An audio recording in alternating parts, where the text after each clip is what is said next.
This is an EWTN Newslink. I'm Teresa Tomeo from Catholic Connection. It remains unclear whether the Pope will be well enough to take part in Holy Week liturgies next week. In the latest update on the Pope's health, the Holy See press office saying the Holy Father does continue to slowly improve amid his convalescence at home. There was no public general audience today, and the press office says it is still too early to discuss Holy Week possibilities. The Senate Foreign Relations Committee holding a confirmation hearing yesterday for, among others, the President's nominee for ambassador to the Holy See. The Catholic News Agency reporting that among the topics fielded by Catholic Vote President Brian Birch included the Trump administration's foreign aid cuts and their effect on Catholic aid agencies. For more news with a Catholic perspective, visit EWTNnews.com. I'm Teresa Tomeo, and Call to Communion with Dr. David Anders starts now. What's stopping you from becoming a Catholic? Why can't women become priests? 1-833-288-EWTN. I don't understand why I have to earn salvation. 1-833-288-3986. What's stopping? Why do I need to confess my sins to a priest? What's stopping you? This is Called to Communion with Dr. David Anders on the EWTN Global Catholic Radio Network. Hey everybody, welcome again to Call to Communion on this Wednesday afternoon. Delighted to have you with us.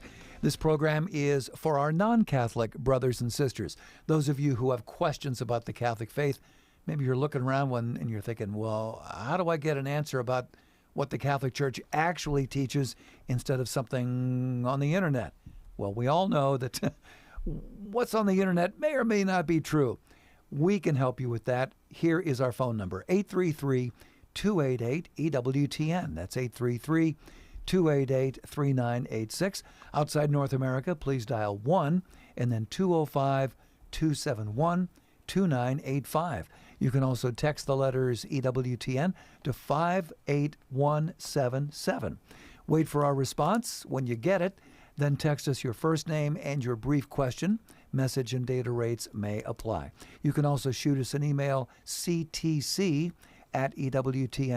That's the address, ctc@ewtn.com. Pedro Quiles, our producer. Matt Kabinski is our phone screener. Rich Jesse handling social media for us. Rich is keeping an eye on YouTube and Facebook, as he always does. So that means that if you want to ask a question via either one of those platforms, we're streaming right now. Just put your question in the comments box. I'm Tom Price along with Dr. David Anders. Tom, how are you today? I'm great. How are you, sir? You know, I am doing decent, thank you. I'm glad to hear it. Interesting question here from Sarah to kick things off today. Sarah says, I have a question about confession. I've recently suffered from a stroke, which has left me with aphasia. Thankfully, I still have the ability to read, write, and speak. I often think of those people that suffer from a similar illness in which their reading or writing or speaking is compromised. How are those folks, able to confess their sins effectively? Thank you, Sarah. So what you do if you are unable to speak, and I have seen this firsthand, right, is a priest can come in and say, give some token of your contrition, right? Blink one eye if you're sorry for your sins. Yeah. Yeah. And our very own Mother Angelica had a period where she was aphasic. Yes. And couldn't speak. Yes. I guarantee you she received the sacrament of confession during that time. Better believe it. More than once. Yeah. And so what happens? It happens. Well, there you go. Sarah, thank you so much for your concern. Very sorry to hear about your symptoms there. That is a rough road. Here's an email now from Sean. To whom does Jesus pay the price in regard to our redemption? Yeah, thanks. I appreciate the question. So that's actually a controversial subject in the history of Christian theology. Really? Different theologians have given different answers to the question. So in the Gospels, themselves are fairly mute on details about the atonement. They're very forthcoming in the physical details of Jesus' death, but in terms of spelling out the theological significance, they're fairly quiet about it. But in the Gospel of Mark, Christ says that the Son of Man came not to be served, but to serve, and to give his life as a ransom for many. And that's about the only thing he says about the meaning of his death. And, of course, a ransom is something that you pay to someone that holds you in captivity in order to be released. And so that, in other language and other passages of the New Testament, led many of the fathers to think, well, maybe Christ is paying a ransom to the devil to release his grip upon the human race. And either a payment of a ransom or a kind of descent to the dead, where he entered into kind of a combat with death, hell, and the devil, and emerged victorious, and through the resurrection. That's a common motif in patristic theology, and it's still reflected in some liturgies in the church. In the Eastern liturgy, particularly of St. John Chrysostom, you find all this, descend to the dead and battle hell kind of language, the harrowing of hell. In Calvinism, which of course we are not Calvinists around here, all right, this is not a Catholic position. But in the Calvinist tradition, the theory is that Christ pays, that he pays it to God, in the sense that God has a moral need to expiate his wrath upon a subject. That it's metaphysically impossible for God to forgive sins without having punished somebody for them, and so that he concedes to punish Christ, an innocent person, so that he can acquit the guilty. Well, we don't like that theory because it makes God fundamentally unjust. In the book of Romans, the death of Christ is compared to a sacrifice of atonement. And the sacrifice of atonement is probably best not thought of as a debt that's paid, but as an offering of satisfaction and reparation. And there's a different logic to an offering than the payment of a debt. So, for example, if I were to offend my wife and she was kind of miffed at me, and I said, well, I need to make up for this thing that I did, and so I go out to the store and I buy a bunch of flowers and maybe her favorite candy bar, and I come back and say, look, I love you, I'm sorry, I messed up, would you please forgive me? And by the way, I got you your favorite candy bar, and here's some flowers, right? I'm not paying a debt. It's not like I owe her those things. And I'm not offering them up so that she can expiate her wrath upon them. She's not going to rip the flowers out of my hand and stomp them into the dirt and say, good, I got that out of my system. The logic of it is very clear. It's a gift. It's an offering of love in token of my repentance and my sorrow and my sincerity and so forth. And that's really a lot of the way that Old Testament sacrifices would work, at least in part. And that seems to be the model that's in view in St. Paul's epistles. And so, but of course, the recipient of that would be God. But I would shy away from the idea that God is holding us as debtors somehow, and has to be placated before he lets us out of prison. That image of the divine personality seems a bit mercenary, and I think there's something different implied by the sacrifice of Christ. The book of Philippians and the Acts of the Apostles, when they discuss the atonement, they discuss it as something that God is pleased with, that God honors Christ for his death of martyrdom, his obedience unto death on a cross, and his humility and so forth are impressive to God, if you will, and that God rewards him. So this is not the attitude of somebody who's kind of persnickety and demanding. It's someone who's generous in their outpouring of love. Do appreciate that, Sean. Thank you so much for your email. In a moment, we're going to talk with Scott in Camden, Ohio. Lines are open for you right now at 833-288-EWTN. That's 833-288-3986. Call to communion on this Wednesday afternoon here on EWTN. Do stay with us. Now I have a quote for you from Mother Angelica's Perpetual Calendar. It's your obligation to speak the truth, and everyone can either take it or leave it. The truth must be in us. We live in such poverty of the truth today. Mother Angelica's Perpetual Calendar features an inspirational message for each day of the year. It's available from the EWTN Religious Catalog at EWTNRC.com. Tomorrow morning on the Sunrise Morning Show. We'll help you start your day a better way with guests and topics that look at a variety of aspects of what it means to live our faith in everyday life. From scripture, catechesis, and church history to news, weather, and sports, we're here to help you begin the morning in prayer and with God's help, tackle whatever the day might throw at you. Hope you can join us. The Sunrise Morning Show, tomorrow at 6 a.m. Eastern on EWTN Radio. He was a 10th century saint, priest, mystic, and doctor of the Church, honored as the first poet of Armenia. Matthew Bunsen and the Doctors of the Church. Gregory of Narek is revered by Armenians as a watchful angel in human form. His masterwork, the Book of Lamentations, was intended to be his last testament, an encyclopedia of prayer for all nations. He was named a Doctor of the Church in 2015. To find out more, visit EWTN.com and click on Catholicism.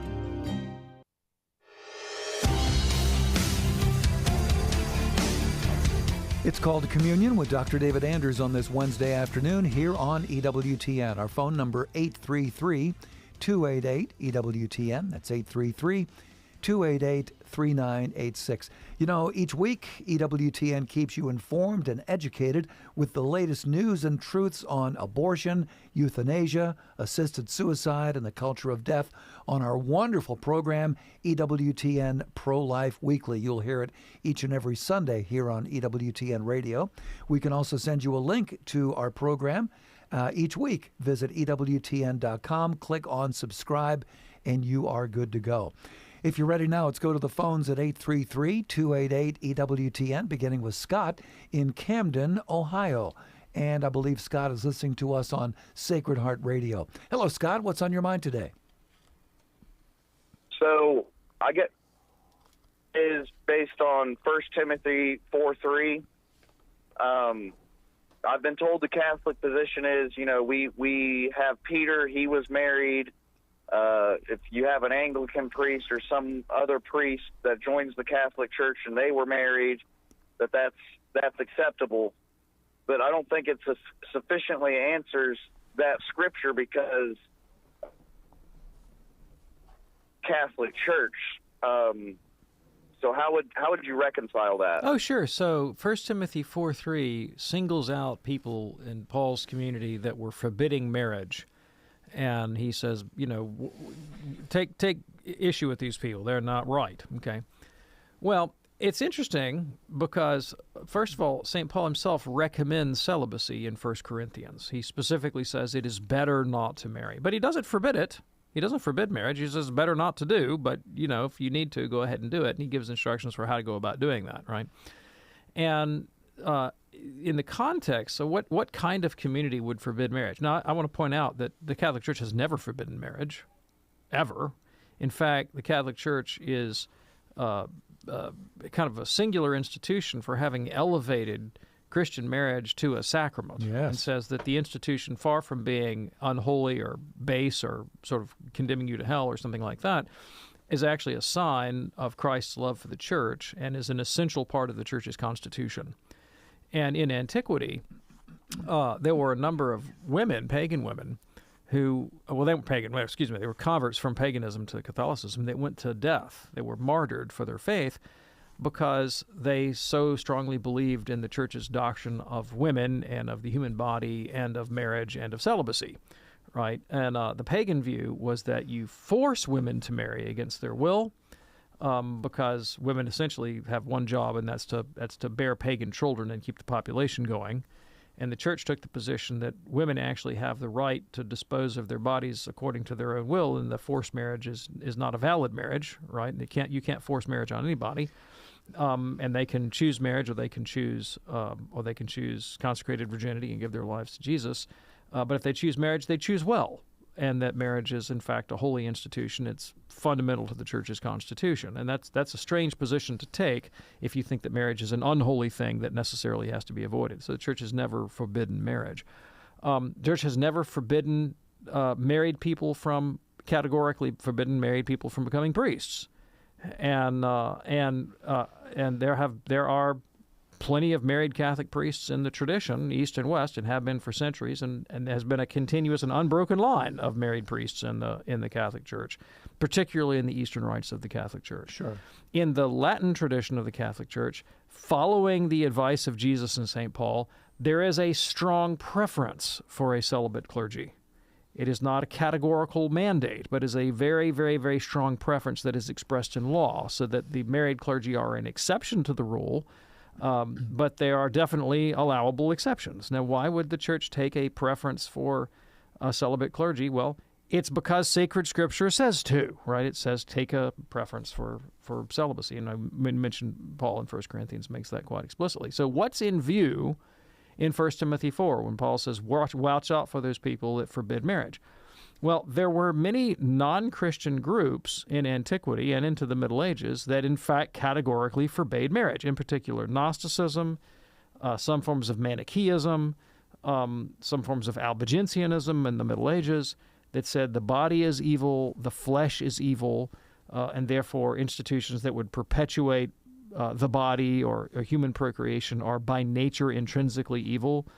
And there were even some that pushed that doctrine far enough that they denied that Jesus Christ had a physical body. Wow. Because they thought, well, the body is inherently evil. Matter is inherently evil, and so it's impossible to think that God could take on matter as part of his nature.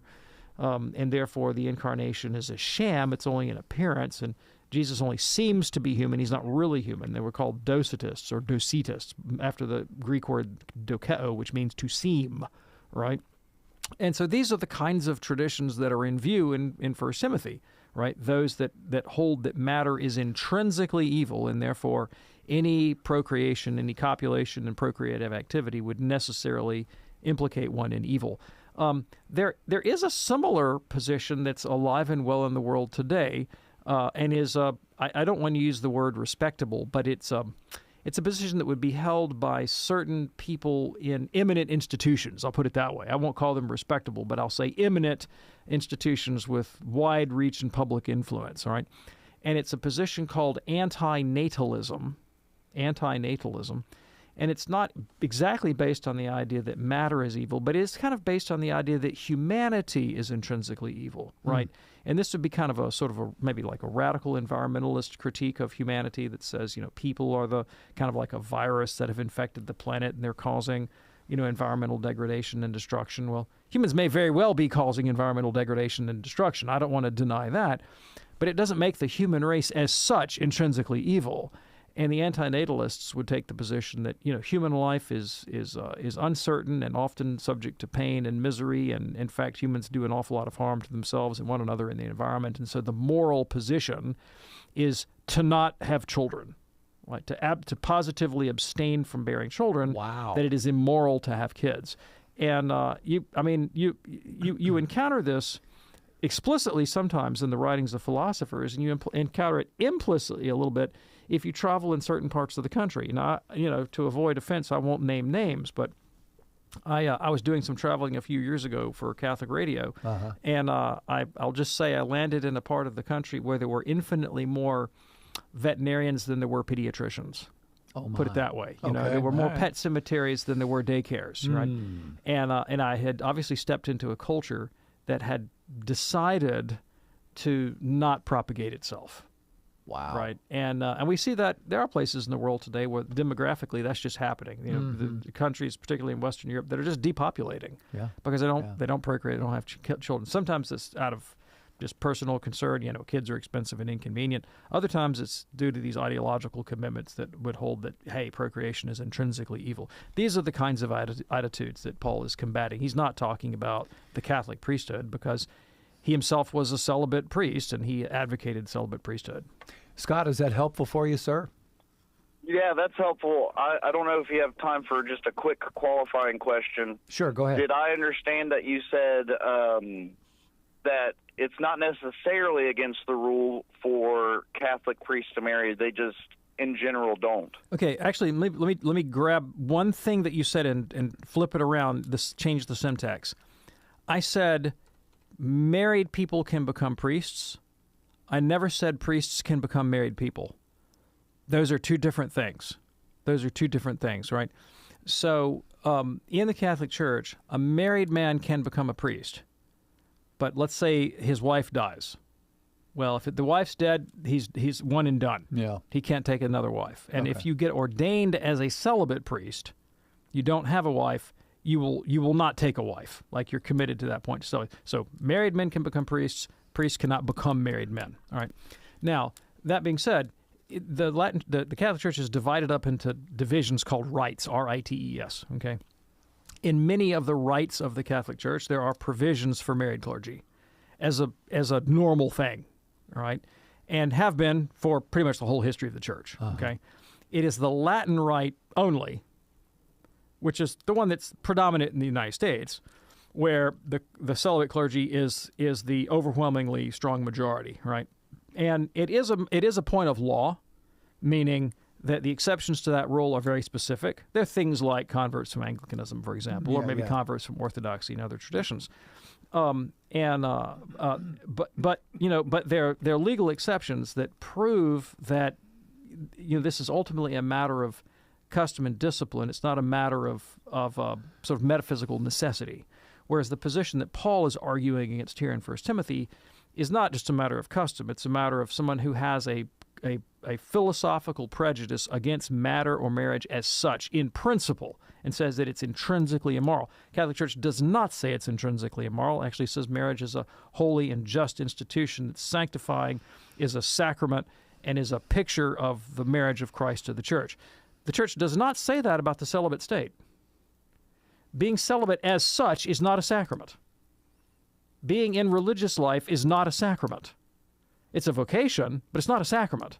Marriage is a sacrament in the Catholic Church. That's a big word in Catholic tradition, sacrament. You better believe it. Scott, thanks so much for your call. That opens up a line for you right now at 833-288-EWTN. That's 833-288-3986. Several lines open for you right now. Here is Joey in Champaign, Illinois, listening on the great Catholic Spirit Radio. Hello, Joey. What's on your mind today? Oh, thanks, Tom. Whenever I hear Dr. Anders, I'm like the townspeople in the synagogue at Nazareth who say, where did this man get all this? But anyway, my question is, when we receive Holy Communion, the body, blood, soul, and divinity of Christ, second person of the Trinity, aren't we also necessarily receiving the Father and Spirit because Jesus said, the Father is in me and I am in the Father? Yes, thank you. I really appreciate the question. Let me unpack this a bit. When I take my wife to dinner for our anniversary or her birthday or something, isn't it not necessarily the case that I'm taking an American to dinner? Yeah. She's an American citizen, right? Yes. And so would you think it would be proper for me to say, hey, David, what are you going to do, in July 25th? It's actually the anniversary of Humana Vitae. That's our wedding anniversary, too. Cool. That was an accident. No, we didn't do that on purpose. And you say, what are you going to do on July 25th? And I said, well, I'm planning on taking an American out to dinner. Right? That's what I'm really about. I'm really about taking an American out to dinner. Any old American? Well, I have one in mind, that's not a proper way of speaking. No. Right? I'm taking my beloved out to dinner, who happens to be an American, right? Now, that's only a weak analogy, but here's the idea. When we talk about Holy Communion, we talk about the consecrated host. St. Thomas Aquinas reminds us that this sacrament is, properly speaking, the sacrament of Christ's body and blood. Body and blood specifically. Right? Now, we know soul and divinity come along for the ride, so to speak. But even though they're along for the ride, properly speaking, this is the sacrament of his body and blood. Even as, hey, it's true if I take my wife to dinner, I'm getting an American. But properly speaking, I'm taking my beloved to dinner. Sure. Right? Properly speaking, it is the sacrament of Christ's body and blood, because that's what he said. This is my body, this is my blood. All right, so we sort of foreground body and blood because they are the medium through which physical death could occur on the cross, and this is the memorial of what happened on Calvary. Now, because of the hypostatic union, because Christ's body and blood are united to his divinity in his person, wherever you have Christ's body and blood, you happen to have his divinity as well. If Jesus is alive, you would also get his soul for the same reason. Like, try getting my body and blood and not getting my soul. There's only one way you can do that, and that's kill me. If I'm dead, you get my body and blood without my soul. But if I'm alive, if you have my body and blood in the room, you got my soul with you too. All right? Interesting hypothetical. St. Thomas Aquinas asks the question, if the apostles had celebrated Mass while Jesus' body was in the tomb, what would have been in the Blessed Sacrament? And he answers, well, they would have had Jesus' body, blood, and divinity, but not his human soul. because at that moment his human soul had descended to the dead, was in Hades, so to speak.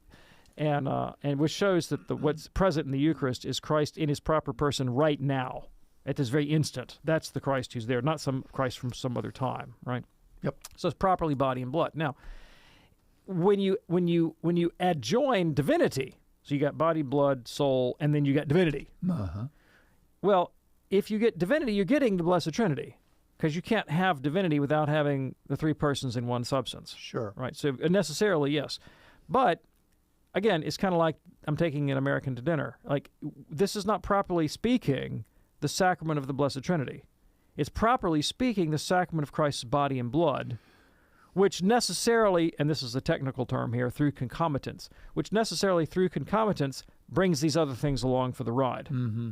But it's properly speaking the sacrament of his body and blood. All right. Joey, is that helpful for you, sir? Oh, yes, quite helpful. Thank you very, very much.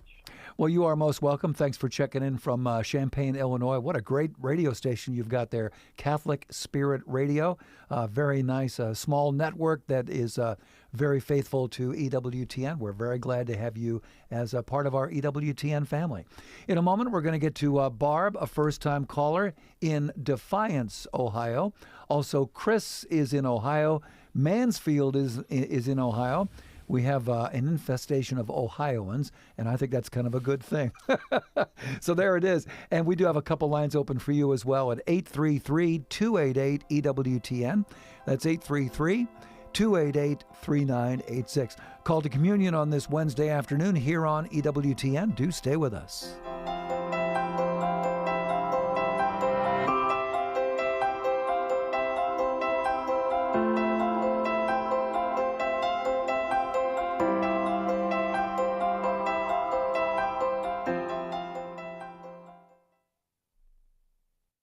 Prayer can take on many different forms. It could be a simple gaze up to the heavens, glorifying God for the beauty of His creation. It could be a cry for help in time of need. It could be a request for some good that you think you need in your life. All these things can be spontaneous and informal. But prayer can also be formal, as in the Our Father, which Jesus taught us to pray, and the highest formal prayer, the sacrifice of the Mass. This is a Did You Know moment with Sandra McDevitt. Did you know in County Clare, Ireland, a wooden box on wheels was used to say Mass? Being denied a site for a church to say Mass, Father Michael Meehan devised a plan. He had a wooden box on wheels built and brought to the shore of the Atlantic. No man's land. There was an altar, a crucifix, and a statue of the Sacred Heart in the box. There by the sea for 5 years, Mass was said, people married, babies baptized. People gathered outside in all kinds of weather by what was affectionately known as the Little Ark. In 1858, permission was granted to build a church. Today, you can still see the Little Ark inside the church in Moneen, County Clare.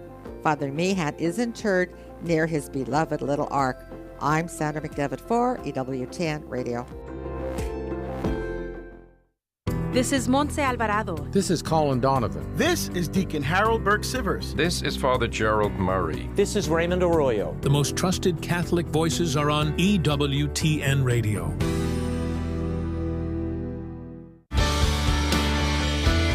On the next More to Life, Crisis of Faith. Is faith causing conflict in your life or relationships? Let us help. That's on the next More to Life. Now back to Call to Communion with Dr. David Anders.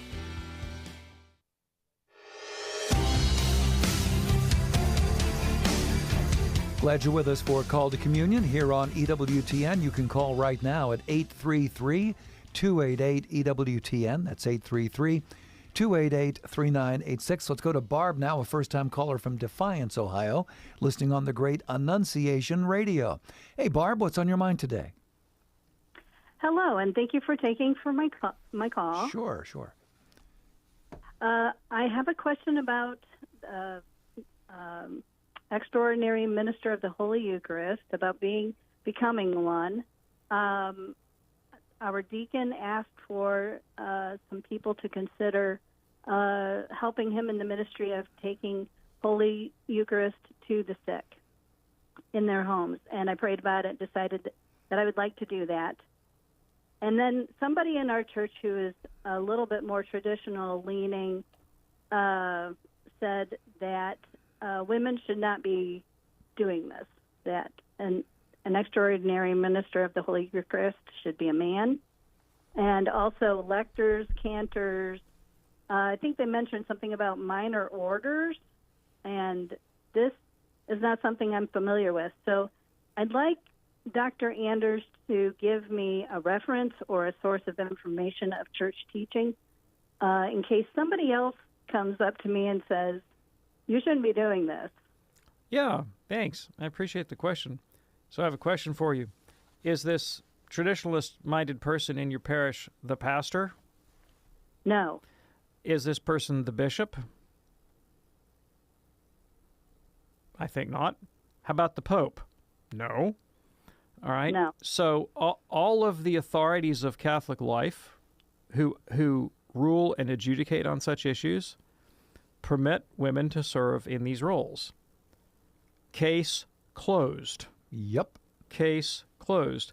In the words of the great Saint Augustine, Roma locuta est, causa finita est.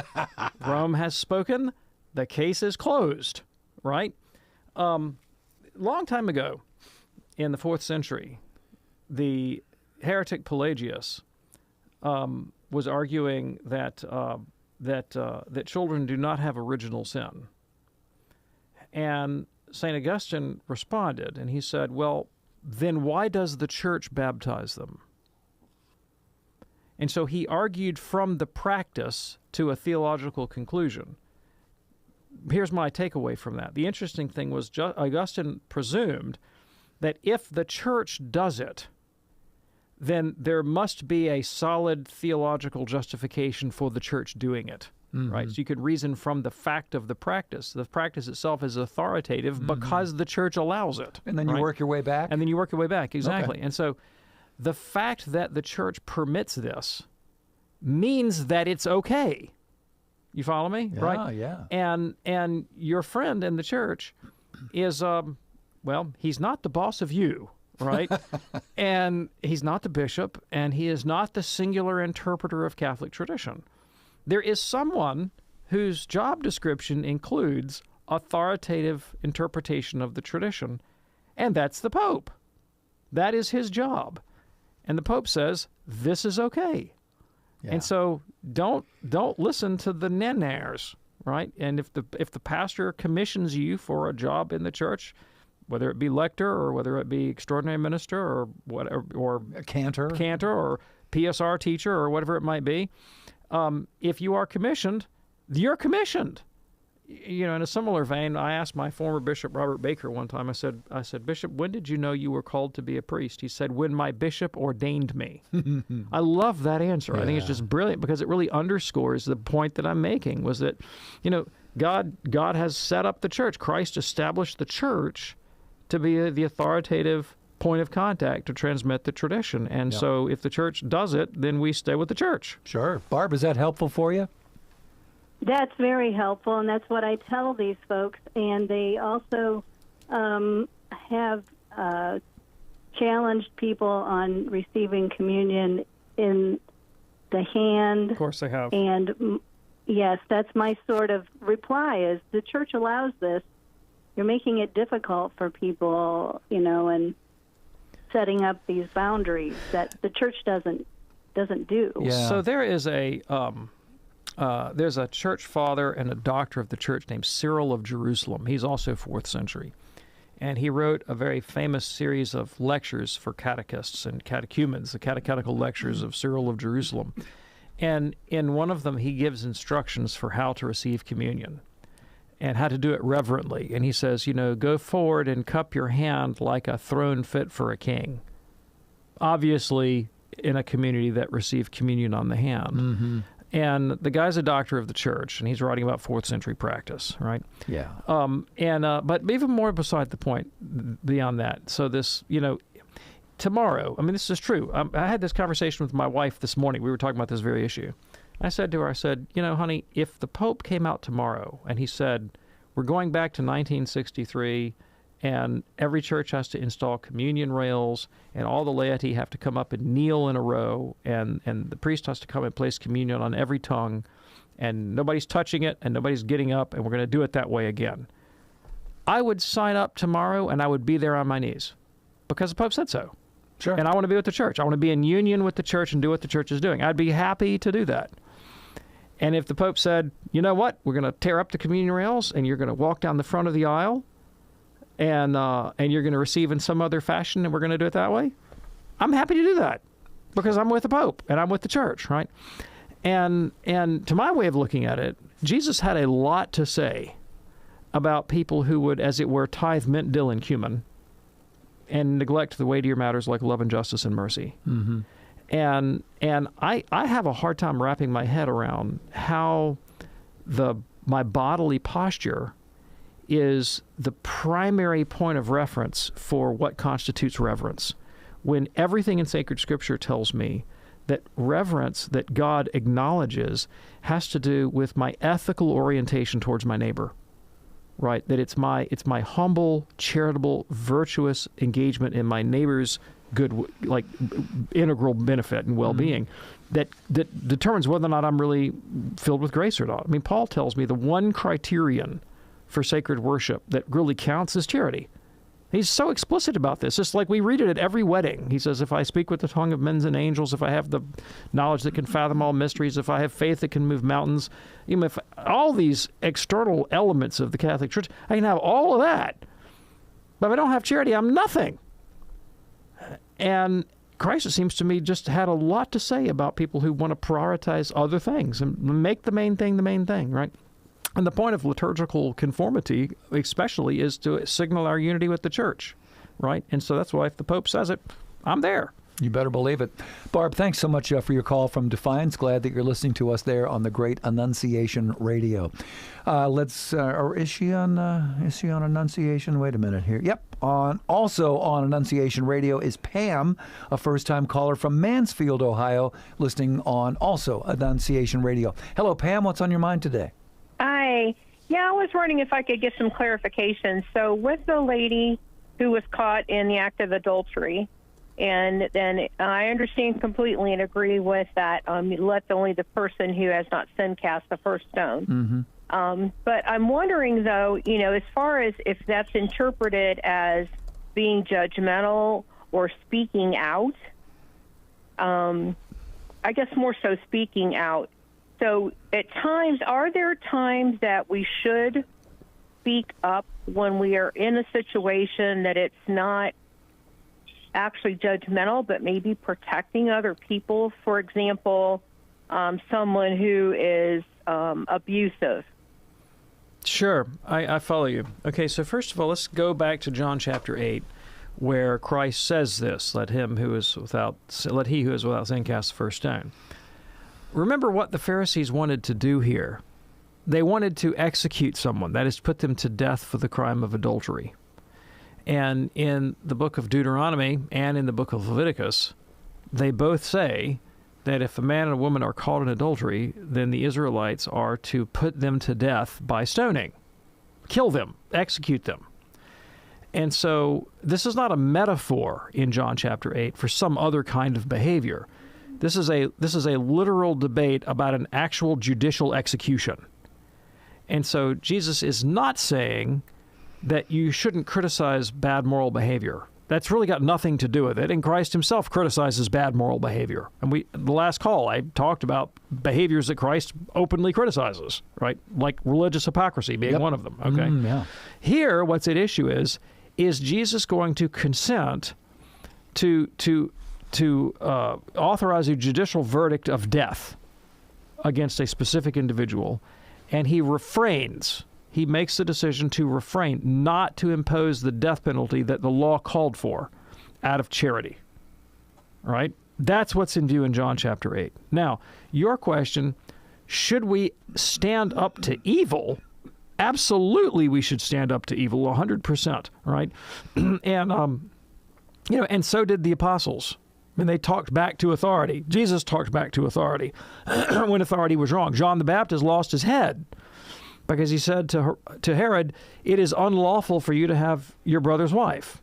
Of course, he had his head handed to him for his pains, but he died a martyr's death, as a martyr to marital fidelity, and it could absolutely be right to do that. Now, St. Paul adds a little detail. Right? Jesus in Matthew 18 says that there are times when you should rebuke a fellow Christian who is unrepentant, and there are times you should excommunicate them. Paul does this in 1 Corinthians chapter 5. There's a fellow in the Corinthian church who is he's taken home his stepmother to bed, and Paul says this is a horrible thing, and the guy needs to quit behaving that way. That's not the way for a Christian gentleman to behave. And so you in Corinth, here's what you do. You tell him to shape up. If he doesn't shape up, you kick him out. Paul actually uses a phrase, probably refers to a penalty of excommunication. He says, hand this man over to Satan for the destruction of his flesh if he doesn't listen, right? And so this is pretty judgmental on Paul's part. Yeah. But he goes on to say, but I don't recommend you do this with people outside the church. Like if they're not part of the household of God, it's just your pagan neighbor. Well, don't walk over and tell your pagan neighbor to quit shacking up with his girlfriend, because he's not going to listen to you, right? But if he's in the church, then he has to shape up. Sure. And he has to be subject to this ecclesiastical discipline. Now, a couple more qualifications. If somebody in the Catholic community is publicly engaged in a scandalous sin that commits the sin of scandal and leads others astray, right, then the church has an obligation to call it out publicly because it's public. It's in everybody's face, right? And so such a person, for example, might be denied Holy Communion. Because if they get Holy Communion, like what if everybody in the whole town knows this guy's, sleeping with a woman he's not married to, and there she is in the pew, and everybody knows they're not married because the widow, or not the widow, I mean the woman he's just left is on the other pew crying. If that guy goes forward and the priest's giving communion, everybody in the parish is going to think, well, I guess the priest is saying it's okay to leave your wife and take up with your secretary. So the priest is right to say, sorry, bud, we love you, but you can't have communion until you reconcile with your wife and you quit going with this other woman, right? Mm-hmm. That'd be the appropriate thing to do, okay? But what if somebody in the parish is, you happen to know, like they, they get mad at their kids too often.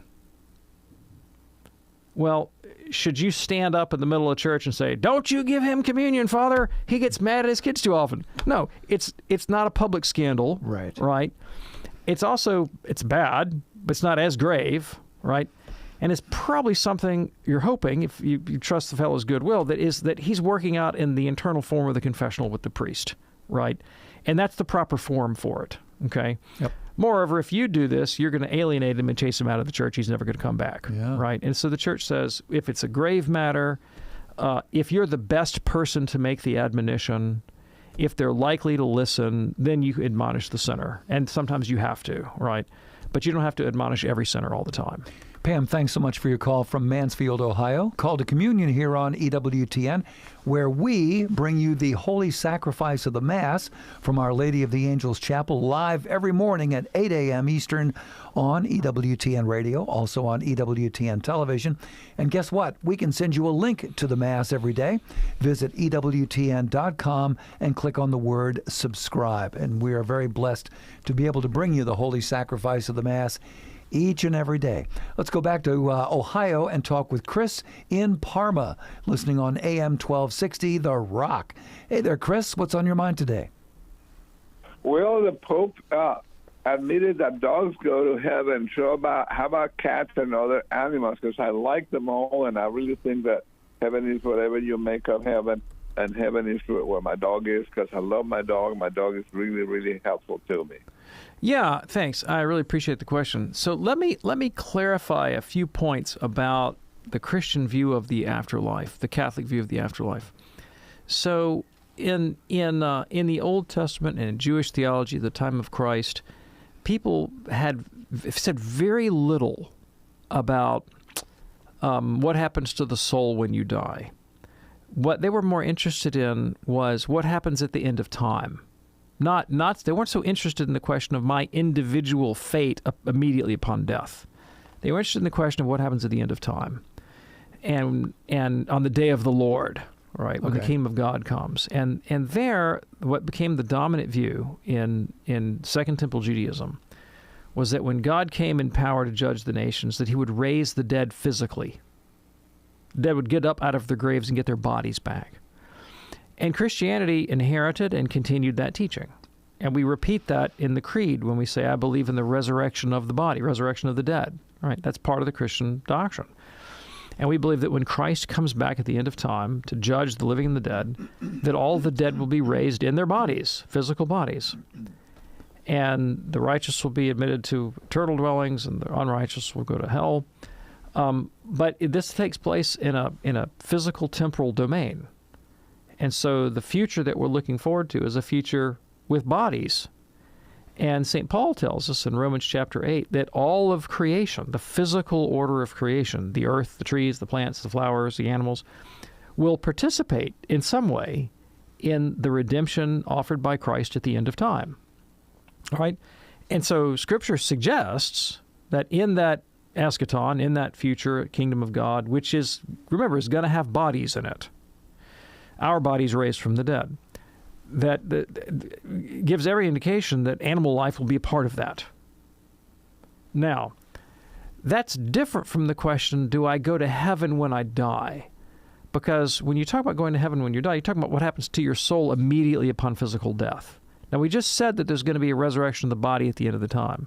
So the way the Catholic Church handles this is to say that when you die, your soul and body separate, and your soul is temporarily, well, if you're a saint, temporarily with God, in a disembodied state. Then it's reunited with your body at the end of time. Now, in the meanwhile, that intermediate period, you can have a soul enjoying the vision of God, you can have a soul suffering in purgatory, you can have a soul in hell. But it's not permanent until the end of time when you get a body, and then whatever state you're in will continue forever, but in an embodied condition. So it seems to me the most sensible way to handle this question would be to say, yes, it's very likely that there will be animals in the eschaton after the resurrection. But animals don't have immortal souls. And so it wouldn't be possible for a dog or a cat to exist in a disembodied form in the intermediate state, because there's literally nothing to exist there. They have no immortal soul that could exist apart from the body. Their souls are entirely material. But, something like that is going to exist after Christ comes back. Now, will it be Fido, like your particular pet? Well, that raises deep questions, philosophical questions about the nature of identity, right? What is it to have a continuous identity? If God created a dog that was physically identical to your dog, that had the exact same sort of neurological responses and temperament, right? Yeah. Would it be your dog? Would it be the same dog? Well, that's a philosophical question I'm not going to answer here. But what won't happen is, your dog doesn't have an immortal soul that's going to go up when it dies and then get reunited with his body at the end of the time like humans do, because humans have immortal souls, dogs don't. Okay. Hey, Chris, thanks so much for your call from Parma today. Call to Communion here on EWTN. TK is watching us on YouTube today. TK says, why do nuns wear wedding bands, and also do priests wear them? Well, nuns and women religious have always conceived of their consecrated virginity or their vows of celibacy as a marriage to Christ. Okay. Right? And so wedding band is a symbolic way of indicating that they're wedded to Jesus. Now, priests within the liturgical community actually are an icon of Jesus. They represent Christ in relationship to the church, right? Okay. And so the marriage, the nuptial metaphor is still there, but they stand in a different position, right? Namely, if the nun sort of represents the church in its feminine aspect pledged to the bridegroom, the priest represents the bridegroom. So it's a different logic there. I don't know any priest that wears a wedding band in consequence of that. Right? Me neither. All right. There you go. And TK, thanks for watching us today on YouTube. Here's an emailed question from Robert. My brother's marriage was concelebrated by his bride's father, a Lutheran pastor, and a Catholic priest. Since then, he has only rarely attended Mass, But when he does, he receives the Eucharist. Is what he is doing a mortal sin? Right. So what he is doing is gravely wrong. Right? Yeah. That's different from saying it's a mortal sin. And here's the difference. So if he is infrequent in his Mass attendance, then he is violating the precept of the Church that says he's morally obligated to attend Mass every Sunday on holy days of obligation, right? And I presume that he's not going to confession every time before he receives communion. I'm just assuming that's the case. So he's kind of going to commune with impunity in spite of the fact that he's not maintaining his obligation to go to Mass. So that's gravely wrong. He should not do that. Does God impute that to him as damnable sin? That's a different question. Because what the Church tells us is that for a thing to be a mortal sin, 3 conditions have to pertain. Number 1, it must be gravely wrong. Well, we got that one. Number 2, the person has to understand that what they do at some level is gravely wrong. Don't know about that one. Nope. And third, they can't do it under compulsion. They have to do it freely, right? So I can't assess the subjective conditions in your brother-in-law, I think you said brother-in-law, in your brother-in-law's communion. I can only assess the objective one. The objective one, yeah, it's gravely wrong. He shouldn't do it. Subjectively, what's in his inner life? What does he understand about what he's doing? I don't know that. Only God knows that. Okay.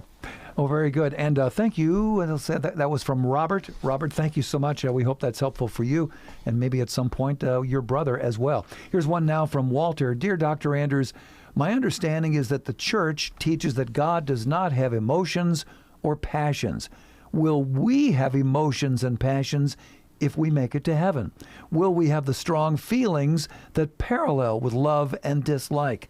Mysteriously, Jesus seemed to enjoy eating when he appeared after his resurrection. Blessings forever for you and Tom. Walter. Yeah, thanks. Really appreciate the question. So, first of all, just a couple points of clarification. After his resurrection, Jesus had a body. Yes, he did. All right. So, as a human being, Christ has passions.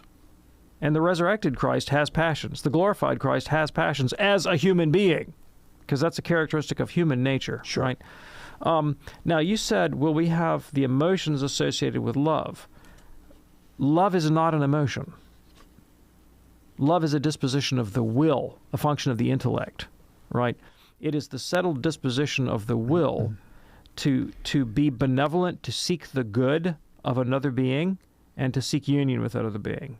It is possible to have the disposition of love without having any sensible emotion, or having a whole range of emotions. So, I love my children, but I can feel happy, sad, angry, frustrated, impatient, relieved.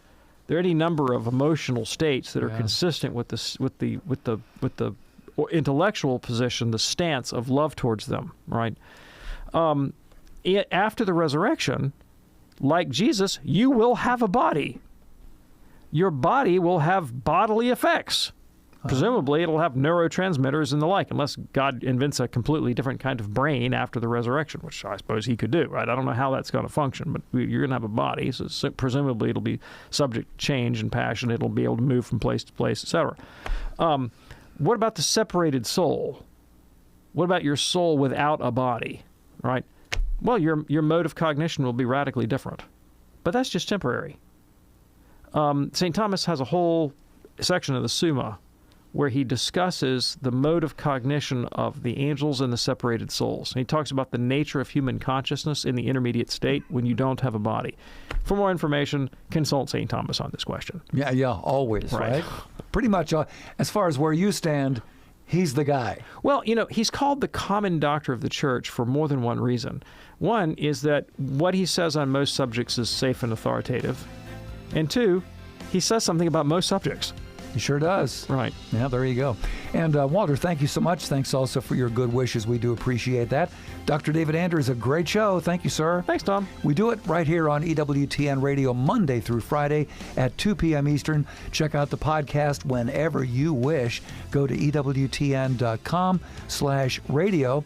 That takes you to the radio homepage for EWTN. Once you're there, click on the words Podcast Central. They're on the top right corner of the screen, and And because we're in alphabetical order on those podcasts, you'll see us right there at the top of the list.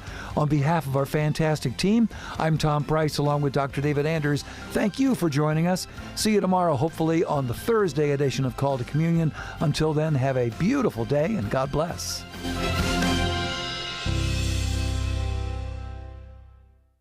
The most original and exclusive. The whole hour. So that you can go deep with us as you yourself pursue your own story